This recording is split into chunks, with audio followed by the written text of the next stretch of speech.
Enzo Recto, kalaban ang katiwalian at kasinungalingan, kakampi sa katotohanan at kabutihan. Nabulgar ang maitim na balak ng mga kandidato ni Duterte sa pag-amin ni Bato. Sabi ni Bato na dapat daw iboto ang lahat ng kasamahan niya na kumakandidatong senador. Dahil daw po mga kabunyog kung papalarin na manalo silang lahat, meron na daw silang sapat na bilang kung magkabotohan man sa Senado. Ano ba itong tinutukoy ni Bato de la Rosang botohan? Ito ba yung impeachment trial ni Sara? Yun ba ang ibig niyang sabihin? At sabi pa niya ito daw ang kanyang misyon bilang isang senador. Anong misyon? Para protektahan si Sara sa pagkakatanggal sa pwesto. Hay naku Bato! Naging senador ka para sa taong bayan, hindi kay Sara Duterte, buwang ka talaga. Anyway, panoorin po natin itong video na kung saan ito ay kanyang sinabi. At sabihin po ninyo sa akin kung ito nga ang kanyang tinutukoy. Magandang gabi sa ating lahat. Unang-una, ako po'y nagpapasalamat kay Pastor Apollo C. Kibuloy at sa buong Kingdom of Jesus Christ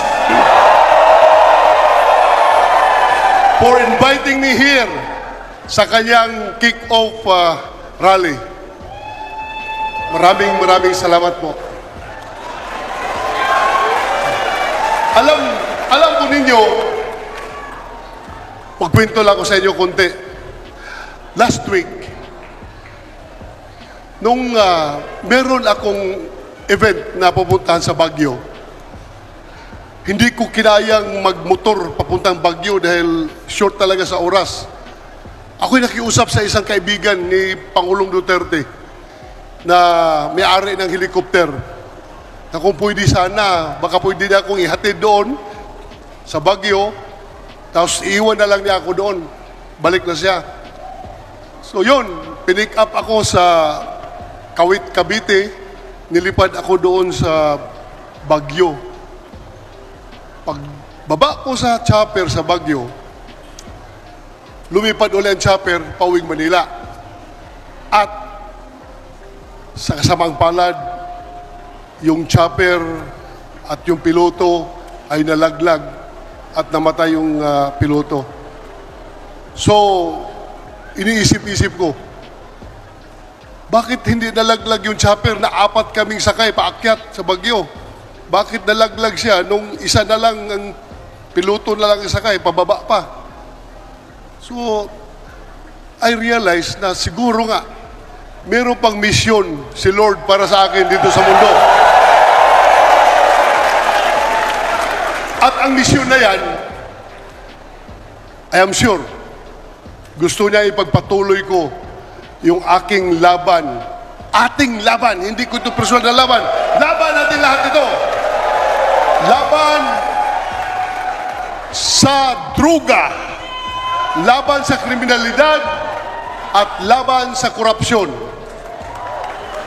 Alam po ninyo, yung droga, given na yan eh.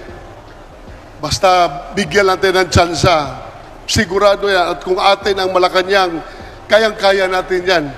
Yung kriminalidad, kayang-kaya natin yan. Kung atin ang Malacanang.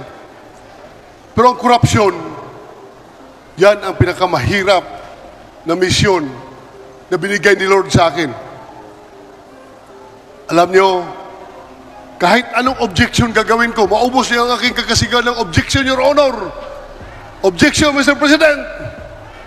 Kahit na hindi tayo pakinggan, kahit na mag-walk out tayo, pakita natin na galit tayo, walk out tayo, galing dyan sa proceedings, walk out tayo, wala pa rin mangyayari. Dahil, ang kasuporta ko doon sa aking laban ay si Senator Bungo at si Senator Robin Padilla. So pag magbutuhan, tatlo lang kami, talo pa rin. So useless yung aking pagsumikap. Hindi naman actually useless, pero sayang.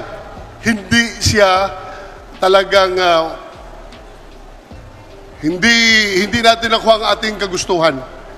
Kaya ako ngayon nakikiusap sa inyo. Ako sakali man ako'y tulungan ninyo makabalik sa Senado at susurtihin na manalo. Itutuloy ko yung laban na yan. At ang laban na yan ay kayang-kaya kong gawin.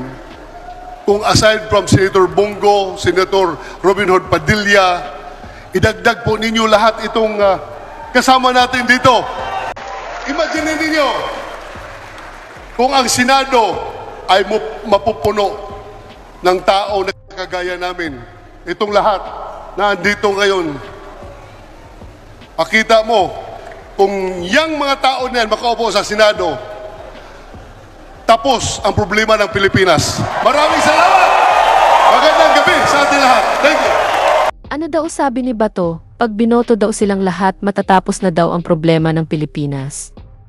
Kalokohan, baka ang ibig mong sabihin Bato, tapos na ang Pilipinas sa mga kamay ninyo, dahil po mapapasakamay na ito ng kampo ni Duterte. Anyway, yan mga kabunyog, malinaw po sa kanyang sinabi na nakaligtas man daw siya sa aksidente. Dahil daw ito ay meron pa siyang misyon sa buhay at ito daw ay maglingkod daw sa ating bayan. Hay naku. Baka ang ibig mong sabihin Bato ay paglingkuran ang mga Duterte at yung sinasabi niya na dapat natin daw botohin lahat ng kandidato ni Digong para daw may sapat silang puwersa sa Senado dahil kung magkabotohan na, mas marami silang magkakampi-kampi doon. Para saan Bato? Para i-absuelto si Sara. Yun ba ang ibig mong sabihin Bato? Booking ka na Bato sa iyong maitim na plano. Dahil sa bibig mo na mismo ng galing Bato na ang tanging layunin ninyong mga Duterte ay para lang iligtas si Sara sa pagkakatanggal niya sa pwesto. Anyway maiba ko, ang akala ko ba Bato, pag nasa trial ka na, ay magiging political neutral ka. Ito pa nga ang sinabi mo oh. Alam naman natin that itong impeachment is a political exercise. But still, as a sitting judge, I have to maintain my political neutrality. I should be apolitical by this time. Once magsuot na ako ng robe, pero hindi pa ako nakapasukat eh. Magawa daw kami ng tuga. Yung robe para judge talaga ang dating. Once suot ko na yan, I will have to maintain political neutrality. Kasi ngayon ipagpapalagay na definitely hindi nyo ikukonflict si BP. Well, bahala na kayo dyan kung ano iniisip ninyo. Basta ako, I will maintain my political neutrality. Hintayin na lang nyo yung magiging buto ko pagdating sa butuhan. Tingin mo pwede mong Grabe Bato, wala ka talagang kredibilidad at paninindigan. Dati ang sabi mo, magiging political neutral ka. Ba't ngayon ang sinasabi mo ay iba na? Anyway, ano naman ang bago doon? Hindi na iyon nakapagtataka. Pro Duterte ka. Kahit sabihin mo pang neutral ka at mayroon talagang nakitang pagkakasala si Sara, ay boboto ka pa rin ng not guilty kay Sara. Dahil alam namin na hindi mo siya ilalaglag at ngayon nananawagan ka pa na iboto ang lahat ng kaalyado mo. Ano kami hilo? Para ano? Para i-absuelto si Sara. At maging presidente siya sa darating na araw. Parang pinahamak lang natin ang ating bansa kung ginawa namin yan dahil po mga kabunyog kung itong mga Duterte ulit ay bumalik sa kapangyarihan. Siguradong marami na naman ang mamamatay, lalo na kung itong Bratinelang ito ang mamumuno, parang mas malala pa ito kaysa sa kanyang tatay, di ba mga kabunyog? Anyway, kaya mga kabunyog bumoto ng tama. Piliin natin ang mga ihahalal natin sa darating na halalan. Dito na lang po ang aking topic, mabuhay po tayo mga kabunyog. Bunyog, bunyog, halikan na kasama ka. Bunyog, kapag buklod ay may pag-asa. Luzon, Visayas, Mindanao, isa ang pananaw. Sa bagong Pilipinas ang bunyog isisigaw. Bunyog.